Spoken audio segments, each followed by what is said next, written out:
Now, we know Queen Camilla plays a big part in running the family, and apparently that extends to royal visits. There's a report this week in The Telegraph by Camilla Tomney that the first tours are to France and Germany because apparently Queen Camilla doesn't like flying too much. Is that right? So that's apparently what we've heard, and it would make sense given the couple, Queen Camilla and King Charles's age, and how much planning actually goes to any sort of, state visit, for instance. And it's also a kind of a way, I think, diplomatically to show the importance of our relationship with France and Germany.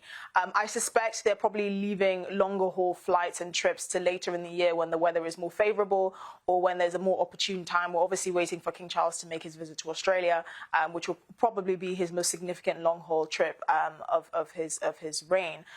But it does make sense. I mean, Queen Camilla has always been, King Charles's rock in many ways. I don't know if you remember that incident where he was signing a document, I believe it was last year, and the fountain pen kept leaking, and he was so frustrated, and she was by his side trying to calm him down. Now, to most people, he just looked like a grumpy old man that was having a bit of a whinge about a leaky pen. But it just, the dynamic between them just was highlighted in that moment because she seemed to calm him down. She seemed to be like, oh, it's fine, it will all be okay. And their partnership has really been strengthened over the last few decades, and it's really interesting to see, and it's very nice to see as well. You know, they both lean on each other. I suspect, them choosing to go to France and Germany first is not just because of the distance, but also maybe because King Charles is not favouring the idea of travelling very far, or for some other diplomatic reason. But it does make sense that would be their first choice. Now, it's been quite a few weeks that the royal family have been taking their summer vacation, but they're back at it with Charles and Camilla doing a number of royal engagements, including to celebrate Rosh Hashanah. Here's this clip is fabulous.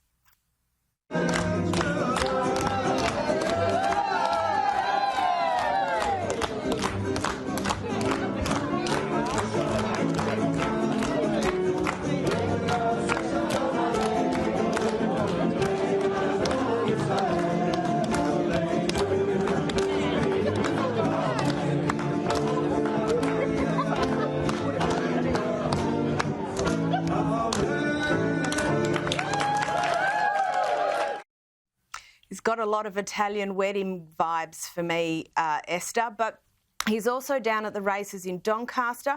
William and Kate were helping build dens in the woods with kids in Hereford. And William also got out and about in London to visit some building sites, learning about suicide rates in the construction industry. They're back with a bang.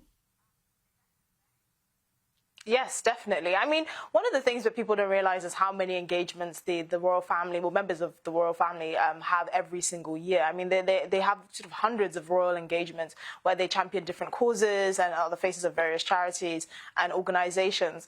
So I'm not surprised that they've got stuck in, with Prince William, obviously highlighting the issue of mental health and suicide rates in the construction industry, which is actually 3 times the national rate. According to statistics, is actually averaging up to about 2 a day.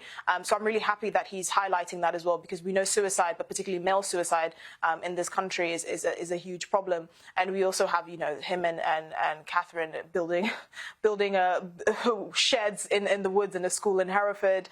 The King and Queen were at a fun shindig to celebrate Rosh Hashanah. These are the kinds of things that it's not just community building, but it also shows the value of the royal family in highlighting various issues, but also bringing communities together.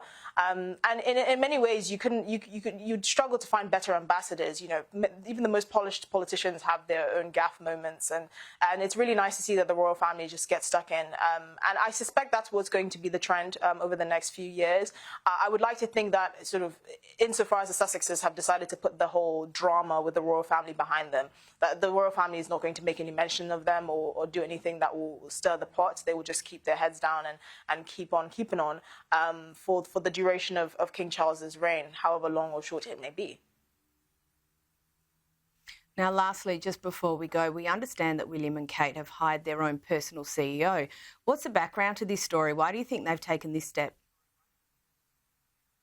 I think this is one of the steps that they've taken to try and modernise the royal family, or at least their role within the royal family. At the moment, they rely on their personal secretaries to kind of to arrange their schedules and to deal with any sort of forthcoming engagements. But actually having a CEO, it really kind of almost Americanizes the brand, and it makes it run like a well-oiled machine. And we know that King Charles has had a mind to slim down the monarchy significantly since he became king.